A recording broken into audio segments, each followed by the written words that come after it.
more than just a little Jesus meme or something that you copied and pasted to show everybody how holy and religious you are because that little post said something and, you did that and now everybody's sharing it because it was good. I mean, really just saying thank you.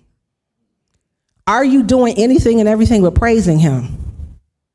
How much time do you devote to just saying thank you in general? How much time do you take acknowledging the grace, mercy, and salvation that Paul is talking about in this passage? What drives and motivates you? What do you give your all? Is it your career? Are you chasing after a title in front of your name or some letters behind it? Are you putting extensive time and effort into getting the attention of that certain man or certain woman? Are you consumed by accumulating material things? Are you the first one volunteering to do everything the pastor asks you to do, but way less vocal in prayer, volunteering to do whatever Jesus wants you to do? There's nothing wrong with pursuing a career, working toward a promotion or an advanced degree. There's nothing wrong with putting time and effort into a relationship. There's nothing wrong with having material things, and there's nothing wrong with being an active participant in church. But if we indeed are the church, if we're truly a living, breathing representation of God's grace and mercy, that should be what we put first and what people see first. I want to go back to verse 10. For we are God's masterpiece. He has created us anew in Christ Jesus so we can do the good things he planned for us long ago. Let's settle on that word masterpiece. We know that a masterpiece is something of value. Now, back before I got married and had kids, when I was single and could keep a car nice, see, you understand. One of my best friends and I, we used to meet up on Saturday mornings, and he and I would go to, one of the do-it-yourself car washes, and we'd spend a couple hours, sometimes more, Armor All in the tires, waxing. I had the little box, it was like a toolbox, and I had all these little brushes.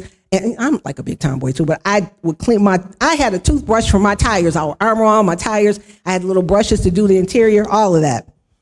And after we finished later that night, whether we hung out in his car, my car, or we took both cars, we knew that shiny car we spent all that time on was a masterpiece. It was showing all the work we put into it. Maybe you've done the same thing. Another example is the time you put into your outward appearance. Hair, makeup, barbershop, beauty shop, nails, all of that. Because you want that outside to look like a masterpiece, right? But I looked at the definition of the word masterpiece, and this definition stood out relative to my message. A work of outstanding artistry, skill, or workmanship, typically representing the best work of an artist, writer, or composer. So clearly a masterpiece, we've all agreed, is considered valuable, right?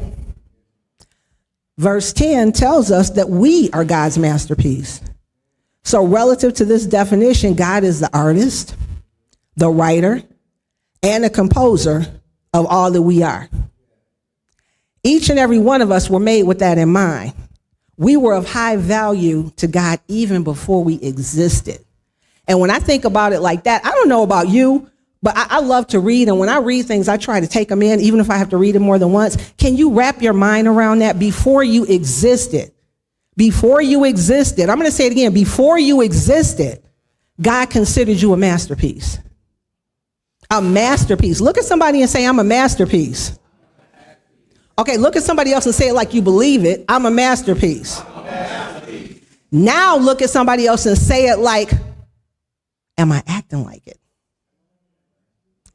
Do you believe? First of all, raise your hand. And if you don't, it's okay, because I wasn't always there. If you believe you are God's masterpiece, raise your hand.